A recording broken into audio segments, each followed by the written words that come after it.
All right, guys. Welcome to the first T.S.A the Shred Academy podcast. That name we're not sure about yet, but we like T.S.A because it's the abbreviation of our little YouTube in my business. Um, I am Dusty. I own and operate the Shred Academy channel and the coach for it. I figured I'll just give you guys a background of who I am, get on to one topic a little bit, and then touch on some World Cup racing, which I freaking love. I think these podcasts are going to be maybe 10 minutes long. So, uh, yeah, so here we go. Um, I'm Dusty. Uh, I had someone looking at me, so it's super weird to be out in public shooting a podcast, in all honesty. So here we are. I'm Dusty, obviously. I got a dog over there. Her name is Maddie. We've been together for about 11 years. She's rad. She goes everywhere with me. She lives in the van with me. Um, I started riding downhill bikes around 2013, maybe. I was living in Telluride, Colorado, uh, living life as a ski bum. And my first summer, I was working at a rental shop servicing some bikes. Um, and they had downhill bikes, and I'd never seen one before. So I was enthralled. All the suspension, the construction of the bike. It was a Trek session. I don't remember which number, but it was so bad A. And so I had to ride one. Um, Rode one, basically fell in love. A friend of mine that worked at the shop at that time then, uh, Deanne Gabriel, super sick rider in person. Her and I and another girl, I forget her name, I think it was Ariel, uh, but went to my first downhill race in Angel Fire, New Mexico. And let me tell you, if I thought I was hooked before, I was hooked then for sure. So that just led to me wanting to race all the time. Um, and that made me move from Telluride all the way back to the East Coast because instead of traveling 15 hours for a race, I could travel like 3 hours for a race, and I could race way more in a season. So moved back there. Long story short, ended up going pro. Was riding pro for 7 years. Rode for Canefield Bikes for most of that, or Canefield Brothers at the time. Super good time. I ended up riding with a team called the Wolfpack. Now they're my best friends. I have Anthony, Sean, Jordy, Duncan, Zane. Uh, we got our London boy, brain farting. Ian, even though he doesn't like it when I touch his butt, which is really funny. But anyway, yeah. Um, then COVID happened, right? And couldn't really race anymore. And I was at that time 36. Um, so super old for being a pro. And then I was like, what can I do to, give back to the community that really did a lot for me? Let me backtrack. I've got severe depression and anxiety. And when I left Telluride, I was going through a really crappy divorce and not doing well as a person. And man, they became like a second family to me. Were there for me, gave me guidance, and mountain biking just gave me a purpose. So when racing was over, I wanted to just kind of give back. And I had already been giving some lessons kind of as just some passive income. But every time I gave a lesson, I absolutely loved it. So I decided to go basically full bore into that. It still works some part-time jobs. Um, I was a trail builder for a bunch of places. I'll do a whole podcast on being a trail builder.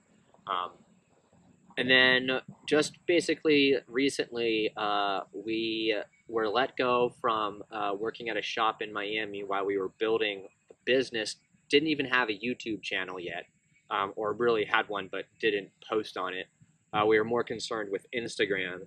And when I got let go from that job, um, I decided I either have to go full bore into the Shred Academy, or it's going to go under, because it's really hard to have a full-time job and then a side business that you're trying to build. And I'm not good at, you know, I don't have that in me. My mental is not that big. So I decided to go for this. We started the YouTube channel. Uh, man, been great. We went from like 250 followers to now we have 35 in just a little over a month and a half. Um, Instagram is still going up. We've got about 6,500 followers ish. Um, but now this is my life, making YouTube videos and coaching. And I absolutely love it. It is a passion. It's a calling. I don't see myself doing anything else. Some days we're wondering how we're gonna get uh, food or gas to get to the trail to film the next day. But some things always tend to work out, and nothing good ever came easy. Well, I don't know, but something like that. Um, I'm gonna hopefully stop saying so much, but I'm also a little nervous, this being my first podcast. So please let me have a few ums. I guess this is gonna take us to our first topic. Being that we're 7 minutes in, as I watch the top clock fly by, and that's gonna be um, basically coaching, and coaching in the United States. And I want to preface this by saying I'm not trying to sound like a jerk. Um, I love that people want to get better. Um, it's why I started this business. Um, but I started it with years of experience. And now there are two governing bodies, which I don't know where they started. Um, Someone could do the research. I just haven't done it yet. I'm just gonna sit here and bitch regardless. Um, that basically certify people for money. Um, it's a for-profit business. I and it's a pay-to-play thing. When I went and got my certification, seeing the people that were getting certified, because they paid for the course, and they could, get so many answers wrong. I just am flabbergasted at the people who were coming out offering lessons for money that have been riding for maybe 2 years. And then you see them on the trail, and it's like, oh my God, like you're coaching people, and then you see them coaching people, and you're like, oh God, please stop coaching that. Like that's not good. Um, so it's really hard to be supportive of like this new mountain bike coaching phenomena. It's basically like the yoga instructor of like the early 2000s, when everyone was becoming a yoga instructor. I was doing yoga for 2 weeks and now I'm going to yoga instructor school. It kind of feels like that. Um, Maybe I'm taking it a little too personally and it doesn't really affect me, but I think it does affect my business to a state, and credibility of good mountain bike instructors. Um, I mean, there is a school in Killington. It's called the Killington Mountain School. And let me tell you, their instructors are qualified. I wouldn't care if they were certified. Dylan Conti is an old race friend of mine. I see him all the time when I go to races. He is like the real deal. If people think I'm the real deal, this guy's even more so. And that's the style of coaching that I want to see people going to get. And here at Canuga, Luca Shaw, or Walker Shaw, rather, sorry. Walker is Luca Shaw's brother, world-class athlete, and he's coaching out here, and he should be. I've also seen some people coaching out here, and I'm like, man, I know you have a cert, but I just really hope that your student doesn't get hurt. So I think that's my gripe, is that there's just, not that I don't support people wanting to further the sport, but I don't know, maybe some more qualifications when it comes to being able to like teach people. Um, I've seen coaching businesses that are huge. There's one in particular that will just bring on level one instructors and let them coach people. Um, and they've only been riding for a year themselves. That is just, it blows my mind. Um, so I'd like to hear what you guys think of that. And on that note, I'll move on to my next topic, and probably my favorite and my last, considering we're at 11 minutes. Thank God I only bitched about coaching for, and I'm not trying to bitch, but it's just something that concerns me. I don't know if concern is the word, but it irks me a little bit. So I'm sorry if I sound ridiculous. I really am supportive to the mountain bike community. Just maybe my business is, kind of important too. And I want people to learn right. But my last topic is more or less the UCI Downhill. And UCI in 2024 is completely different than it was 3 years ago. Um, the rights have changed for the broadcasters and whatnot. It used to be a Red Bull event, and now it is a Warner Brothers Discovery event. You have to pay to watch is one of the big differences for us as spectators, which isn't a huge issue. Because honestly, the coverage to me is a whole lot better than it was with Red Bull as far as the race coverage goes. They had so many more cameras, um, and I think that came with the money that Warner Brothers had in production and discovery. Um, Not to say that Red Bull hasn't stepped up their game in events like um, Hardline. Um, some of that drone footage was unbelievable. Uh, Man, I don't have my phone. I'm gonna have to go get it because that's how I'm gonna get the stats of who's on top. I kind of like to talk about that.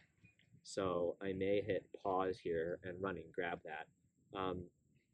The new format. Let's talk about that real quick. Being as though it's not just course walk, practice, qualies, finals. Uh, Now we have semifinals, which adds a whole nother race for the guys, more or less. It's a whole nother run in the weekend, and that takes so much energy. You've heard Bernard Kerr, Mr. Kerr, um, Bernard. Who am I? You heard him say after he came out of the semis, I think 2 races ago, he's like, I hate semis, or it might have been this past race. Um, it's been a topic on a lot of podcasts, how it just takes away their energy for the finals. I kind of like it as as a viewer because I get to watch more. So I feel for them, but at the same time, I'm like happy about it because I love to watch racing. Yeah. So what do you guys think about the new format? Hopefully, you guys will be able to comment on this because I am going to put it on YouTube. Um, but for me, the new format might suck for the riders, but for me as a viewer, it's great. I really don't love having to pay max for the $9 a month to watch these races. But in all honesty, the 2 hours, the $9 that I pay, um, is kind of good actually. A lot of good coverage. And it's a whole weekend event as far as like you have everyone on YouTube that posts, and then Ben Cathro's stuff, which is just freaking awesome. Um, we'll talk about the standings here in a second, but let's talk about kind of a U.S. Hero that we all love and want to see on the podium, Dakota Norton, Dak. Riding for Mondraker, he has had the most colorful, well, colorful is not the right word, but just watching him come up, I remember when he used to ride for Morpheus years ago, and just him just going through every, you know, level and just really working his way to where he's at now. Um, Riding with Nico and Gwen. Must have been awesome for him because I got to tell you, this year on his Mondraker he's got, I think he's going to get on the podium. I think it's just a matter of time. He's got a wild setup with those 80 mil rise bars, but he's making it work for him. Just to have something work doesn't mean it has to be traditional. Uh, he's able basically to take weight off the front of the bike and soften up the fork because he's kind of just riding over that bottom bracket.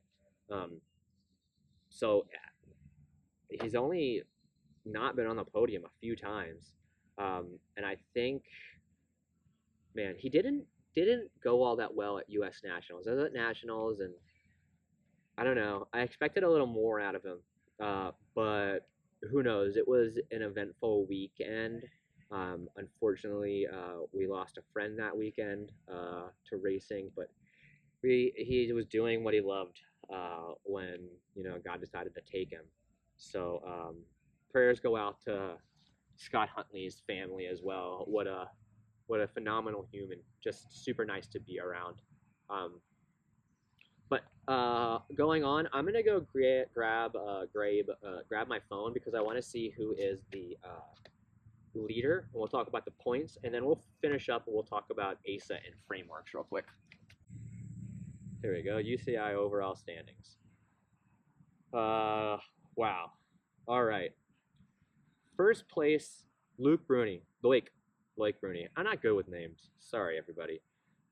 He's got 1,941 points, followed by Andreas Kolb with 14,667. And then, all right, Dakota Norton in third with 1321. So that puts Dakota Norton just we'll call it 600 points behind. That is really great. I'd like to see all the standings here, like where Amron Puri goes. All right. Oh, wait. Nope. That must have been not right because this is on the UCI. It's Loic Bruni, Amory Piron, Troy Bronson, Finn Isles, and then Dakota Norton. All right. Didn't expect to see Troy Brosnan up there, even though he has been on the podium, I believe. Finn Isles, no surprise. Glad to see Dak in at least fifth. I was more excited when he was in third. Loic Bruni, the dude's a freaking machine, and those bikes, I think it's really cool that Specialized has taken a whole race avenue of building bikes. Like, it's not for production, it's just for those dudes to go fast. Do I want one? Yeah. Same thing with the pivot bike. I was able to take an in-person look at Tegan's. She is their junior factory rider. I met her years ago, but I saw her at the Nationals, at US Nationals 2 weekends ago, and was able to look at that bike. Freaking cool. Mr. Kerr, well done on the development of that bike. Thing is sick. As far as the females go, Valentina Hall just destroying everybody more or less. Tani Seagrave, love seeing her back in the mix. Marin Cabaru, and then Miriam Nicole, blah, blah, blah, blah, after her, awful year last year. And then surprising to see Nina Hoffman in fifth after kind of a crappy start to the year, hurting her elbow partying. I'd love to see the video. And then juniors. And this is going to finish us out here. Asa Vermetti. Okay. First place. The kid is something special. I honestly have never seen anybody ride with such raw talent. Um, and I'm super pumped for Nico to have him on his Frameworks racing team because Nico's a great dude. Been developing this downhill bike for a number of years, and it's great to see these guys that kind of I don't want to say fell off the pace, but I think that happens. Find another place to go. And now Nico's got Frameworks. He's still a great rider, still places well, but he's got another focus, as well as Canuga and Ride Rock Creek. I feel like all those dudes are almost buying downhill parks. Aaron Gwynn bought Windrock, which I haven't heard anything about since he's bought it. If you know, in the comments, please. But yeah, Asa Vermetti, just wild. Won nationals, whip off huge. He broke the rules in the whip off and backflip. I'm surprised they didn't disqualify him, but he is Asa, so who knows? That is going to take us to, wow, 22 minutes I sat here talking to a camera. I hope this works out. What are we doing as the Shred Academy next? We've got a whole ton of mechanic videos coming out, derailleur adjustments, installs, brake bleeds, frame overhauls, wheel trilling, all that kind of stuff, as well as continued skills content, which we are going to put out some skills that we've done already, but we're going to redo them, maybe make some advanced skills. If you're listening to this podcast and you want to hear about it, watch a skill, let me know. I'll do it. And then if you want to see this podcast succeed, I have a Patreon page. It's basically patreon.com/the Shred Academy. It helps me pay my bills and continue to put quality content out that people want to see that will help mountain biking. If you have content that you want me to make or you want to see more of, all you gotta do is say so. I do this every day. We're gonna do these podcasts hopefully twice a month. We would like to do some lives as well, but we're still figuring out the webcam. Thank you to all my patrons and my members. We're trying to go to the US Open, so if you would like to help us go there, stay tuned to the YouTube channel and all the rest of the stuff, because we're going to be talking about how you can get your company or your name on my jersey as a sponsor to get me there to, yeah, show off what we got. Well, everyone, have a great rest of your day. And as I say on the channel, ride hard, ride safe, be kind to each other. See ya.